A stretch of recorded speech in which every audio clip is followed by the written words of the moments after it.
Greetings, everyone. This is your boy, Bobbya1984, coming to you with another one of those WWE 2K15 game. Play. Hold on one second. What time is it?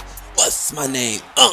Folks, it's a day later, and I'm still juiced about that outcome from Wrestlemania 31. Folks, I was there in person, and that was pretty much one of the best sporting live events I've ever attended. That was, I'm not going to say like top 5 WrestleManias of all time, but just for me, it's 10 times better being there in person, especially when you got to watch it on the WWE Network. And if it did what I think it did, I'm pretty sure it kept freezing and doing all that crazy stuff while you're watching it. So for me to be there in person and to enjoy myself, it was amazing. But let's just get right into it. First things first, let's talk about some of the matches that were just great and that just stood out.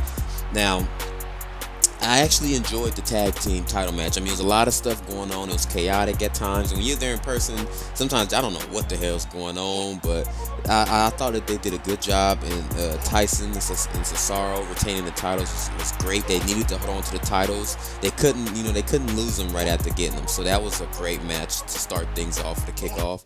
The Andre the Giant Battle Memorial thing, it was cool. But I couldn't get down with the finish. I mean, the Big Show shouldn't have won. I thought the Mizdow should have did his thing and won. It came down to him and Mizdow. And at the end of the day, I'm just happy that, the Miz and the Mizdow feud has got started or kicked off, or whatever's been brimming for so long. It's finally, it exploded at WrestleMania. So I guess you can just say that that Battle Royal kind of just facilitated that happening. So I was okay with the ending. I just thought Mizdow should have taken it.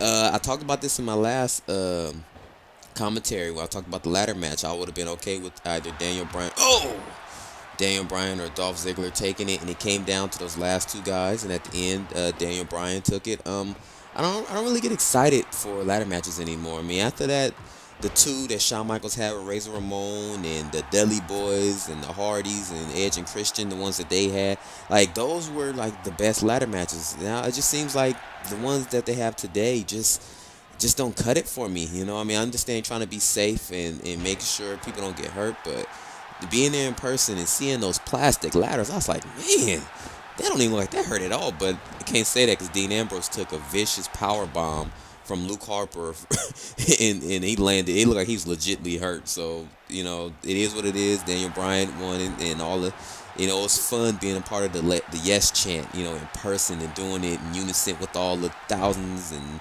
I was about to say all the millions, but the thousands of people in attendance and the millions of people watching around the world. That was great.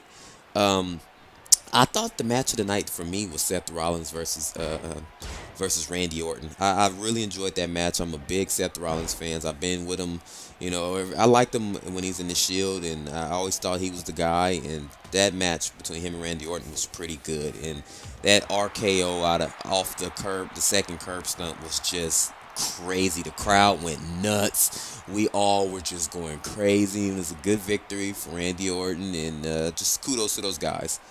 And then Sting versus Triple H. I was not expecting much from that. I thought I was going to see a whole bunch of rest holds and just slow and methodical. And that's how it started off. But, man, to have DX come out and then the NWO come out and get involved. And, hell, to see Hulk Hogan take a bump and Scott Hall take a bump. I mean, it was just mad nuts. Shawn Michaels super kicking or sweet chin music to Sting. And at the end of the day, Sting loses. I mean, I would really love to see Sting win, but I get it, Triple H had to go over because I think he done lost 4 straight WrestleManias in a row. So sooner or later he's going to have to get one if he's going to continue to wrestle on occasion. So I get it.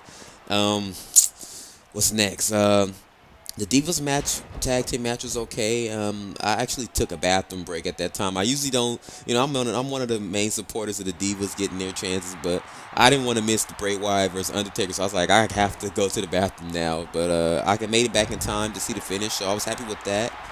And I was pretty disappointed with the Bray Wyatt versus Undertaker match. I'm not gonna even lie to you. I really, I guess it's more of a psychological storytelling thing they had going because I just couldn't get into it. I really wasn't feeling it. I really would have loved to see Bray Wyatt go over but it just didn't play out the way I would have liked it to. I'm a big Bray Wyatt fan, and to see him lose at WrestleMania again, just it's like I don't know what's happening with him. Like I don't know where they're going with this situation. So, it was good to see the Undertaker in person, see the entrance. I got goosebumps. I was excited, but at the end of the day, I would have loved to see Bray Wyatt win it.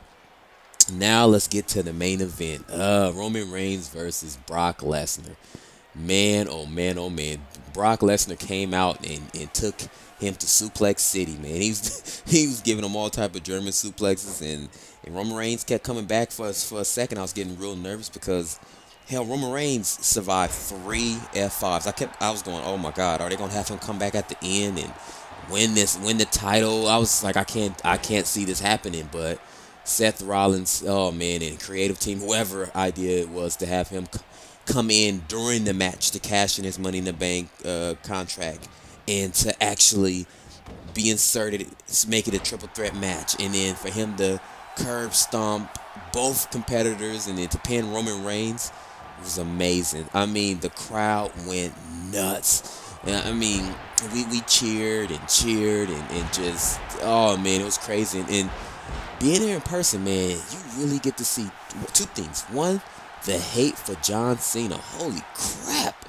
I mean, that was nuts. And then you see the kids, all the little kids with the John Cena gear on. And then the hate for Roman Reigns. Man, you couldn't have told me he wasn't the heel and Brock Lesnar was the face, because we really cheered for Brock Lesnar and booed the hell out of Roman Reigns the whole time. Anytime he made any offensive moves, anytime he did anything, we just booed the hell out of him. But it was great to be there in person. I'm so happy I got a chance to go. And man, I'm mad that Rusev didn't win. How the hell Rusev come out in a tank and lose to John Cena by 1 AA? Come on now, at least hit him with 2 to 3 AAs before you pin him. Now that just didn't do it for me. So that made me mad.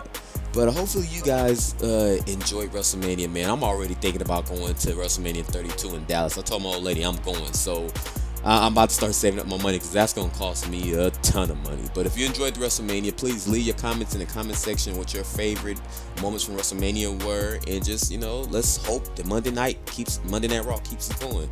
But until next time, we don't.